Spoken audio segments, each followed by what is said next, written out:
হে everyone, আসসালামু আলাইকুম। কি অবস্থা সবার? কেমন আছে সবাই? আশা করছি তোমরা সবাই অনেক ভালো আছো।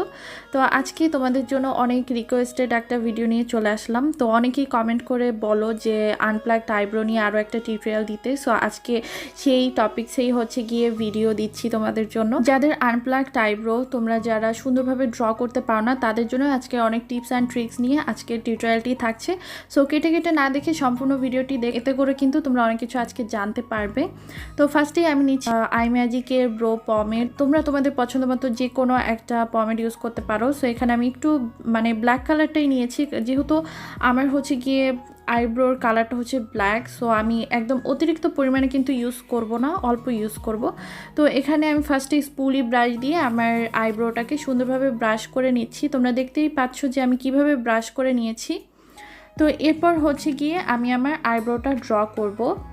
তো ফার্স্টে আমি এরকম একটা অ্যাঙ্গেল ব্রাশ নিয়েছি, আর অ্যাঙ্গেল ব্রাশে কিছুটা পরিমাণের আইব্রো পমেড নিয়ে এভাবে করে হাতের সাথে মুছে নিচ্ছি। এক্সট্রা প্রোডাক্টটা আর কি মুছে নিতে হবে, নইলে কিন্তু তোমাদের আইব্রোতে অতিরিক্ত প্রোডাক্ট চলে গেলে তোমরা কিন্তু আইব্রো ড্র করতে পারবে না, একদম নষ্ট হয়ে যাবে।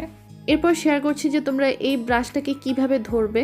তো এই ব্রাশটাকে কিন্তু এই সাইড করে নিয়ে হচ্ছে ড্র করা যাবে না, তাহলে কিন্তু আইব্রোটা প্রপারভাবে ড্র করতে পারবে না। তো এটাকে হচ্ছে এরকম অ্যাঙ্গেলে রেখে হচ্ছে গিয়ে তোমরা আইব্রোটাকে ড্র করবে, সেক্ষেত্রে কিন্তু তোমরা পারফেক্টলি আইব্রোটা ড্র করতে পারবে। সো আমি দেখতেই পাচ্ছ যে হালকা প্রোডাক্ট নিয়েছি, অতিরিক্ত পরিমাণের প্রোডাক্ট কিন্তু নেইনি। তো এখন ছোট ছোট স্ট্রক করে হচ্ছে গিয়ে আমি আমার আইব্রোটা সুন্দরভাবে ড্র করে নিব।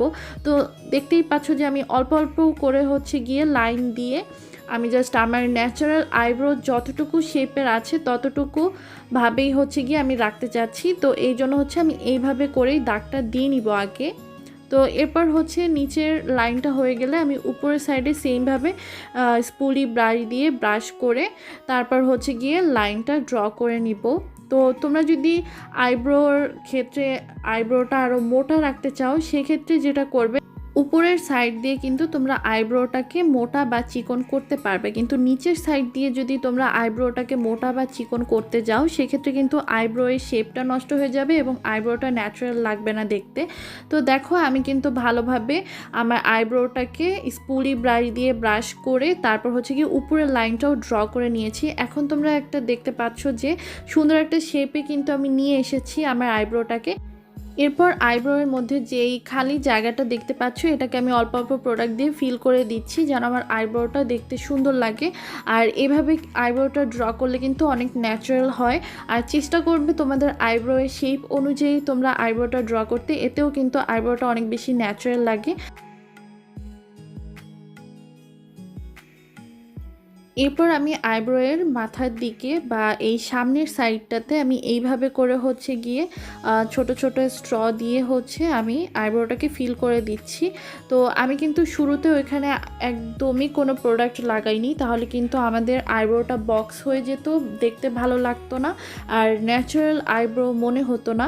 তো এই জন্য হচ্ছে আমি শেষে এইটুকু কাজ করে নিয়েছি। তো এরপর হচ্ছে গিয়ে আমরা স্পুলি ব্রাশ দিয়ে এটাকে সুন্দরভাবে ব্রাশ করে ব্লেন্ড করে দিব একদম, আইব্রোতে যত প্রোডাক্ট আছে পুরোটা ব্লেন্ড করার জন্য হচ্ছে গিয়ে এই ব্রাশটা ইউজ করতে হয়। তো এই ব্রাশের মাধ্যমে আইব্রো পমেডগুলো কিন্তু অনেক সুন্দরভাবে ব্লেন্ড হয়ে যায় এবং আইব্রোটা দেখতে আরও বেশি সুন্দর লাগে। তো এইখানেই কিন্তু অনেকে ভুল করে এবং আইব্রো পমেডটাকে সুন্দরভাবে ব্লেন্ড না করার কারণে বা সুন্দরভাবে তুলি ব্রাশ দিয়ে ব্রাশ না করার ফলে দেখা যায় যে আইব্রো পমেডটা একদমই পারফেক্টলি আইব্রোয়ের সাথে মিশে যায় না এবং দেখতে ন্যাচারাল লাগে না। তো এখন হচ্ছে আমি এখানে আই ম্যাজিকের এই কনসিলারটা ইউজ করছি। তো এখানে একটা বিষয় হচ্ছে গিয়ে তোমরা যখনই কোনো কনসিলার ইউজ করো না কেন কোনো কিছু হাইড করার জন্য, সেক্ষেত্রে তোমরা তোমাদের স্কিন টোনের থেকে 2 শেড বা 3 শেড লাইট কনসিলার ইউজ করতে পারো। সেক্ষেত্রে হবে যে তোমরা আইব্রোয়ের যে এক্সট্রা হেয়ারগুলো আছে সেগুলো কিন্তু খুব ইজিলি হাইড করে দিতে পারবে। তো এখন হচ্ছে আমি এই কনসিলারটা একটা ফ্ল্যাট ব্রাশের মাধ্যমে ইউজ করছি, আর আমার আইব্রোর যে এক্সট্রা হেয়ারগুলো আছে সেগুলো হাইড করে দিচ্ছি। এখন চাইলে তোমরা কিন্তু এই কনসিলারের মাধ্যমেও তোমাদের আইব্রোটাকে মোটা বা চিকন করতে পারবে। তো তোমরা যতটুকু শেপ রাখতে চাচ্ছ সেটাও কিন্তু এই কনসিলারের মাধ্যমেও তোমরা আইব্রোর ক্ষেত্রে করে নিতে পারবে। নিচের সাইডে কনসিলার অ্যাপ্লাই করা হয়ে গেলে আমরা সেমভাবে উপরের সাইডেও কনসিলার দিয়ে যে এক্সট্রা হেয়ারগুলো আছে সেগুলোকে হাইড করে দিব। এই কনসিলার অ্যাপ্লাইয়ের মাধ্যমেও কিন্তু আমরা আইব্রোটাকে অনেক সুন্দরভাবে শার্প করে নিতে পারি এবং ন্যাচারাল লুক দিতে পারি। কনসিলার অ্যাপ্লাই করা হয়ে গেলে এটাকে কিন্তু খুব সুন্দরভাবে ব্লেন্ড করে নিতে হবে স্কিনের সাথে, এবং আইব্রোর শেপটা যেন পারফেক্টলি বোঝা যায় এমনভাবে আমরা এটাকে পরবর্তীতে পাউডার দিয়ে সুন্দরভাবে সেট করে নিব। এরপর আমরা আইব্রোটাকে শেষবারের মতো সুন্দরভাবে স্পুলি ব্রাশ দিয়ে ব্রাশ করে আইব্রোটাকে একদম সেট করে নিব। এই ছিল আজকের ডিটেইলড আইব্রো টিউটোরিয়াল। আশা করছি এই টিউটোরিয়ালটি বিগিনারদের জন্য অনেক বেশি হেল্পফুল হতে যাচ্ছে, বা যারা মেকআপের নতুন আইব্রো ড্র করতে পারে না তাদের জন্য কিন্তু আজকের ভিডিওটি অনেক বেশি উপকারে আসবে। ভিডিওটি ভালো লেগে থাকলে লাইক কমেন্ট শেয়ার করতে ভুলবেন না। আমার চ্যানেলটি সাবস্ক্রাইব করে দিবে পরবর্তী আপডেটগুলো পাওয়ার জন্য। সবাই ভালো থাকো, সুস্থ থাকো। নতুন আবার কোনো ভিডিও নিয়ে খুব তাড়াতাড়ি চলে আসবো। আল্লাহ হাফেজ।